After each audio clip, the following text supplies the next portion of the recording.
ব্যানার্জি যে একজন pathological liar, একজন মিথ্যেবাদী, সকাল থেকে রাত অবধি উনি শুধু মিথ্যে কথা বলেন, এটা আবার করে প্রমাণ হয়ে গেল।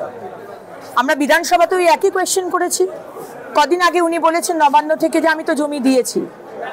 উনি জমি দিচ্ছেন না, কারণ ওনার এজেন্ডা হচ্ছে এই বাংলাদেশি অনুপ্রবেশকারী রোহিঙ্গাদের ঢুকিয়ে, জঙ্গিদের ঢুকিয়ে, তাদের ভোটার কার্ড বানিয়ে দিয়ে উনি 26-এ তাদেরকে দিয়ে আর তাদের সেই সব জঙ্গিদের দিয়ে উনি আবার করে সরকারে আসবেন। এটা ওনার এজেন্ডা।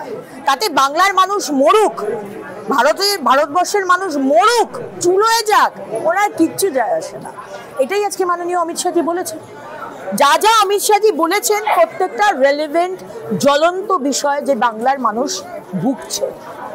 প্রত্যেকটা মহিলাদের সুরক্ষা, কোনো সুরক্ষা নেই, যে কোনো সময় যা কিছু হতে পারে। আপনি মশা গ্রামের প্রত্যন্ত গ্রামে থাকতে পারেন, আপনার সুরক্ষা নেই। আপনি কলকাতায় রাস্তায় থাকতে পারেন, আপনার কোনো সুরক্ষা নেই। 3 দিন আগে অনুব্রত মণ্ডল, যাকে দিদিমণি বলে বাংলার বাঘ, আমরা বাংলার বাঘ বলতে আশুতোষ মুখার্জিকে জানি, কিন্তু দিদিমণির কাছে হচ্ছে অনুব্রত বাংলার বাঘ।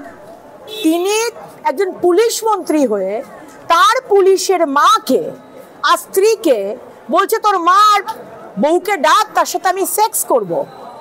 72 ঘন্টা হয়ে গেল, এখনো আমরা ভেবেছিলাম কানটা ধরে হিঁচড়াতে হিঁচড়াতে অনুব্রত মণ্ডলকে জেলে ঢোকাবে, কিন্তু এখনো হয়নি। কেন বলুন তো? কারণ অনুব্রত মুখ্যমন্ত্রী মমতা বন্দ্যোপাধ্যায়ের অনেক কিছু সিক্রেট জানেন, গোপন কথা জানেন, যেটা অনুব্রত মুখ খুললে মমতা ব্যানার্জির অসুবিধা হবে।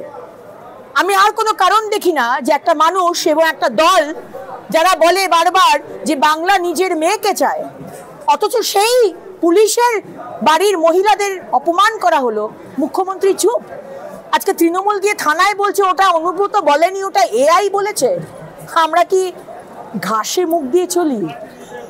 সুতরাং আজকে যা যা কথা মাননীয় গৃহমন্ত্রী বলেছেন, এগুলো প্রত্যেকটা জ্বলন্ত সমস্যা, এবং এই সমস্যা মিটবে না যতক্ষণ না মোদী সরকার, বিজেপির সরকার পশ্চিমবঙ্গে আসবে। দেখুন, একটা মিথ্যে কথা বললে আরো 10টা মিথ্যে কথা বলতে হয়, ছোটবেলা থেকে আমরা শিখেছি, সেটাই হয়েছে। উনি বলার যেটা বলে দিয়েছেন, তারপরে এবার ওইটাকে কিভাবে ঢাকতে হয়। বিভিন্ন চ্যানেলেও আমি দেখছি তৃণমূলের যারা প্যানেলিস্ট তারা এসে বলছেন আমরা তো ক্ষমা চেয়ে নিচ্ছি, আমরা তো ক্ষমা চেয়ে নিচ্ছি, ভুল হয়েছে। কিন্তু ক্ষমা চাইলেই তো হবে না। যে বলেছে আজকে চরম, এটা হচ্ছে থ্রেট কালচার। এইটা অনুব্রত বাবু যেটা বলেছেন না, এটা থ্রেট কালচার। এটা মুখ্যমন্ত্রী শুরু করেছেন, মুখ্যমন্ত্রীর অনুপ্রেরণায়। আপনি হাসপাতালে গিয়ে ওই অভিক আর কি নাম আছে যেন, যে ডাক্তারবাবুগুলোর যারা অভয়ার কেসে যাদের নাম এসেছিল, থ্রেট কালচার। অনুব্রতরও এখানে থ্রেট কালচার। তুই আমাকে 12,000 লোক বলেছিস, পুলিশের আধিকারিককে বলছে। আরে আপনার কি সাহস? আপনার পুলিশকে আপনি এইভাবে কথা বলবেন? এই সাহসটা মুখ্যমন্ত্রী দিয়েছে। মুখ্যমন্ত্রী পুলিশ মন্ত্রী হয়ে এই সাহসটা তৃণমূলের নেতা মন্ত্রীদের দিয়েছেন। কদিন আগেও আপনাদের মনে থাকবে, সল্টলেকে একজন তৃণমূলের নেতা, এমএলএ বা এমপি, তিনি একজন সিভিক ভলেন্টিয়ারকে চড় মেরেছিল। তো এরা ভাবে এরা সরকারে আছে বলে এরা যা খুশি তাই করবে। এইভাবেই চলছে। যতক্ষণ না সরকার আসছে, সরকার বদল হচ্ছে, পরিবর্তন হচ্ছে, ততক্ষণ বাংলাকে বাঁচানো যাবে না।